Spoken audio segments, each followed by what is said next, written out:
Là, je m'en vais. Non, Non, j'en reviens. on ne se retourne pas. Non, j'en reviens. Ça fait 2 ans qu'on ne se retourne plus. Bah, mon ça chéri. fait rien, ça Coupe fait rien. Davis. La mode, c'est ce qui se démode. Coupe Davis, à présent ce soir, nous n'allons pas vous parler de la bande Yannick Noah. Ce soir, nous avons appris qu'il y aura désormais un tie-break au 5e set donc de la dernière manche en Coupe Davis. Enfin, plus de score de folie genre 12-10 ou 17-15 dans le dernier set. Un tie-break au 5e set en Coupe Davis.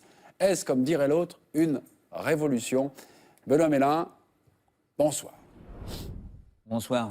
Ouais. Non, c'est pas une révolution, c'est un cataclysme. C'est un cataclysme.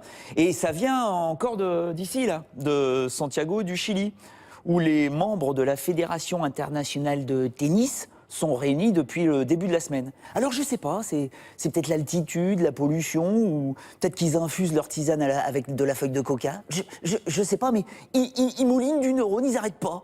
Alors, après avoir fait le tirage au sort de la Coupe Davis 2016, là, hier ou avant-hier, je sais plus, je suis perdu, ils ont élu aussi un nouveau président, après les 16 ans de règne de Richie Beattie, notre Blatter à nous. Le nouveau, c'est David Harrington, je ne sais plus exactement son nom, c'est un Américain qui, lui, il est obsédé. Il pense qu'il y a une chose, c'est changer le format de la Coupe Davis. Ah bah ça n'a pas traîné, tu l'as dit.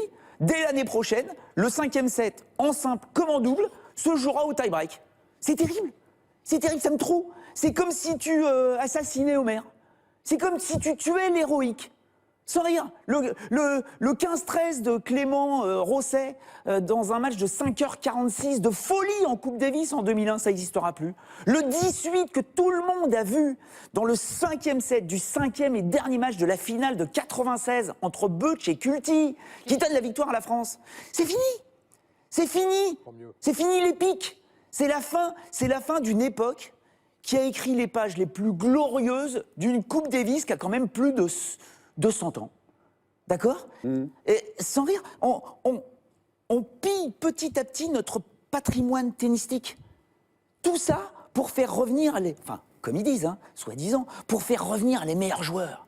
Ah bah oui, c'est sûr. Quand tu vois les quarts de finale de la Coupe Davis de cette année, sur les 32 joueurs sélectionnés dans les 8 équipes restantes, il y a un seul joueur du top 10, le Murray. Il n'y a que lui. Ça fait un peu pauvre, un peu désordre pour une compétition qu'ils appellent la Coupe du Monde du tennis. Alors faut tout changer.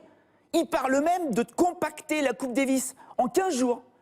D'accord ? En 15 jours dans un même lieu, avec 8 nations, pas plus. Ouah, super, faut imaginer le truc. Espagne-France en demi-finale d'une Coupe Davis dans 2 ans à Toronto. Ça va être torride. Bonjour l'ambiance. On va vers du tennis sans sel.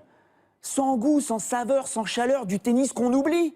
Alors bien sûr, les télévisions, elles sont contentes, super, le tennis, ça va rentrer dans les cases, on va bien le formater. Ben moi, entre la dictature cathodique et les régimes tennistiques, ce soir, je suis triste. On va vous laisser, mon Benoît. C'est pas triste. Moi aussi, je suis triste. C'est vrai? Oui. Bah, non, on en reparlera. Je te consolerai tout à l'heure. 96 avec le 5e set d'Arnaud Butch, c'était la première fois que mes parents me laissaient veiller On en reparlera. pour regarder la fin du match. On en reparlera. Non, mais c'est des moments de Ne fais aucun souci, on en reparlera tout à l'heure.